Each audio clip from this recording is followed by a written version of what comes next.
1 जून 2017 से बिना पोष मशीन के खादों को खाद विक्रेता खाद को खरीद सकता है और न ही उसके बगैर किसी किसान को खाद बेचा जा सकता है। आगामी 1 जून से जिले के सभी खाद विक्रेताओं के पास पोष मशीन होगी और उसी से वो खाद किसानों को देंगे। जिला पलवल में पोष मशीन लगवाने और खाद विक्रेताओं को मशीन चलवाने के बारे में प्रशिक्षण देने का कार्य श्रीराम फर्टिलाइजर एवं केमिकल तथा क्रबको को दिया गया है। बुधवार को पलवल पंचायत भवन में श्रीराम फर्टिलाइजर एवं केमिकल तथा क्रबको द्वारा खाद विक्रेताओं के लिए एक प्रशिक्षण शिविर का आयोजन किया गया, जिसमें खाद विक्रेताओं को पोष मशीन के बारे में प्रशिक्षण दिया गया। कंपनी के प्रबंधकों ने खाद विक्रेताओं को प्रशिक्षण दिया और पोष मशीन को दिया। प्रशिक्षण शिविर के बारे में उप निदेशक कृषि विभाग पलवल पवन कुमार शर्मा ने बताया कि इससे किसानों, खाद विक्रेताओं और सभी को फायदा होगा। उन्होंने कहा कि सरकार द्वारा चलाई गई इस योजना से किसानों को मिलने वाली सब्सिडी सीधे उनके खाते में पहुंचेगी। उन्होंने कहा कि इससे खाद की कालाबाजारी करने वालों पर भी रोक लगेगी। उन्होंने ये भी कहा कि पोष मशीनों से खाद लेने और बेचने के लिए आधार कार्ड का होना अनिवार्य है। किसान को उसके आधार कार्ड के बगैर खाद नहीं दिया जाएगा। उन्होंने कहा कि जिस किसान के आधार कार्ड पर खाद दिया जाएगा उस किसान का मौके पर रहना जरूरी है, क्योंकि आधार कार्ड नंबर के साथ साथ उसके उंगलियों के निशान भी दिए जाएंगे, जिसके बाद उसको खाद दिया जाएगा और हरियाणा के आधार कार्ड पर ही हरियाणा के लोगों को खाद दिया जाएगा। इसके अलावा किसी अन्य स्टेट के आधार कार्ड का खाद नहीं दिया जाएगा। उन्होंने बताया कि बुधवार को 14 खाद विक्रेताओं को पोष मशीन और बाकी को दूसरे चरण में जल्द ही मशीन दे दी जाएंगी। सरकार व राज्य सरकार ने ये लागू कर दिया कि 1 जून से जो भी खाद मिलेगी वो आधार कार्ड से अंगूठा लगने के बाद मिलेगी और पोस्ट मशीन से ही मिलेगी। इसके अलावा और कोई विकल्प नहीं है। इस कड़ी में हमने जो हमारे दोनों ब्लॉक के जो रिटेलर हैं, सुबह 10 बजे से लेके 12 बजे तक उनको, 12 बजे से लेके फिर शाम को 3 बजे तक दूसरे 2 ब्लॉक के रिटेलर्स को बुलाया है और इस पोस्ट मशीन की पूरी विस्तार से वीडियो दिखाकर इनको ट्रेनिंग दी गई है कि किस तरह हमने इसमें इंफॉर्मेशन डालनी है, क्योंकि ये कंपलसरी हो गया। 1 जून के बाद कोई भी खाद बिना आधार कार्ड के और बिना पोस्ट मशीन के नहीं मिलेगी। सर, जो ये अदर स्टेट की जो बात है तो क्या सिर्फ जो हरियाणा के आधार कार्ड है उन्हीं को दिया जाए डिस्ट्रिक्ट वाइज? सर नहीं है, जो हमारा फर्टिलाइजर कंट्रोल ऑर्डर है वो एज सच काम कर रहा है, उसमें अभी कोई अमेंडमेंट नहीं हुआ। इसलिए हमने सभी रिटेलर को विस्तार से यही बताया है कि हमारे हरियाणा का जो भी आधार कार्ड लेके किसान भाई आता है उसको ही खाद देनी है, दूसरे स्टेट के किसी भी किसान को खाद नहीं देनी। उसे कितने ट्रेडर्स होंगे जिनको मशीनें दी गई हैं? हमारे टोटल 217 रिटेलर हैं उनको जो मशीन देनी है, जिसमें से अभी 14 मशीन जो क्रिबको ने सप्लाई दी है वो अभी आई हैं और बाकी श्रीराम फर्टिलाइजर कंपनी की ड्यूटी लगी हुई है, उनकी 1 या 2 दिन में आ जाएगी। और कंपनी की और हमारे एसडीओ और QCI की जिम्मेवारी लगा दी है कि 25 मई से पहले हर एक रिटेल काउंटर पे ये पोस्ट मशीन लग जाएगी। तो इससे फायदा ट्रेडर्स को किसानों को होगा या चला हुआ पैसे का जो होगा? सर, जैसे आपको पता है कि आगे जो सब्सिडी का सिस्टम है वो डायरेक्ट किसान के खाते में जाना है, इसलिए सरकार इस प्रोजेक्ट पे काम कर रही है। इसमें सबसे बड़ी बात यह है कि ट्रांसपेरेंसी आएगी, एक पारदर्शिता आएगी बिजनेस में।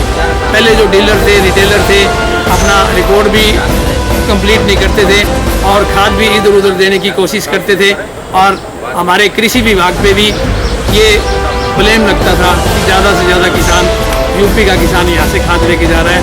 मैं इस बात के लिए खुद हमारे डिपार्टमेंट की तरफ से भी प्रसन्न हूँ कि कम से कम ना तो डीलर भाइयों पे कोई किसी तरह का दाग लगेगा और ना ही कृषि विभाग पे इस तरह की कोई ब्लेम नहीं लगेगा कि खाद यूपी में चला गया, क्योंकि आधार कार्ड से जो खाद मिलेगा ऑनलाइन सिस्टम हो जाएगा।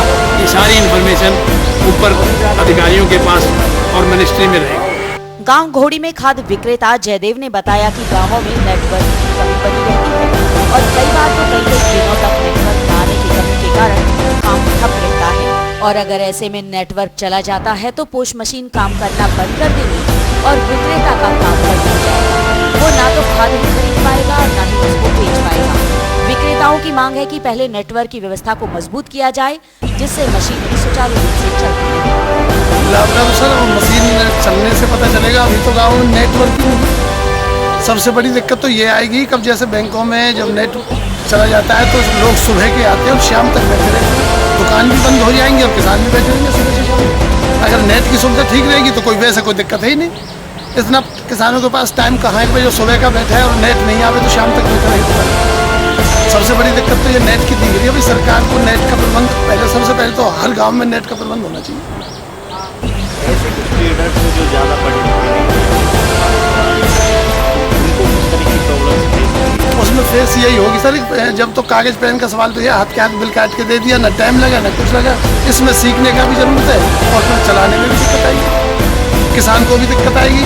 अब दूसरा, जब हम मैनुअल काम करते हैं, किसान को अगर कोई भाई जैसे उत्तम वीर यूरिया का लेना है और बाद में उसको अच्छा लगा भी श्री राम करे तो 1 मिनट लगती है। इसमें कैंसिल करने में भी टाइम लगेगा और बेचने में भी टाइम लगेगा। साठी धान पर पूरे हरियाणा में बैन लगाया है।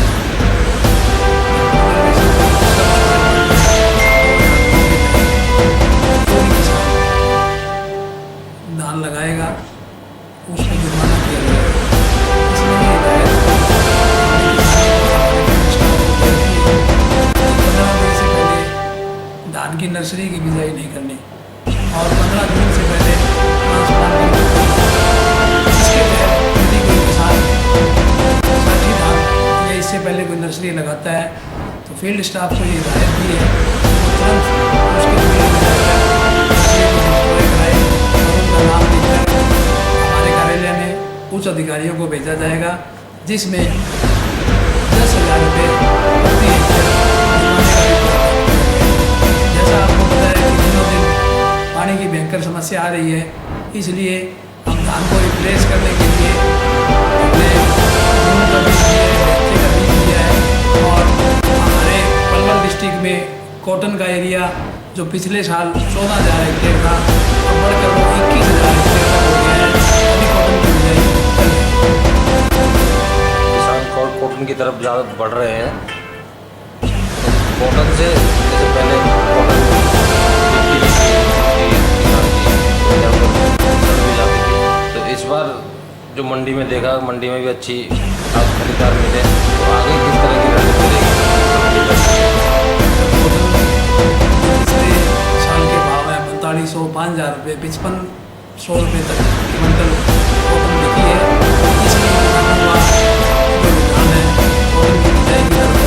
और जैसा आपको पता है कि धान के लिए हमें 1 किलो चावल प्राप्त करने के लिए 3,000 से 3,500 लीटर पानी की जरूरत होती है। इस एरिया में वैसे भी पानी की कमी है, इसलिए हमने फील्ड स्टाफ की ड्यूटी लगा रखी है कि ज़्यादा से ज़्यादा कन्वेंसिंग करके, मोटिवेट करके लोगों को मूंग और कॉटन की बिजाई के लिए प्रेरित करें।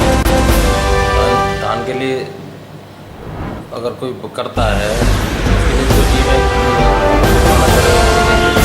और टीम की ड्यूटी लगाई हुई है, ब्लॉक वाइज टीम गठित करके उनकी ड्यूटी लगाई गई है। जो भी 15 मई से पहले नर्सरी लगाएगा उसकी नर्सरी डिस्ट्रॉय कर दी जाएगी। 15 जून से पहले ट्रांसप्लांटिंग हमारे पलवल जिला में किसी जगह में नहीं करने दी जाएगी।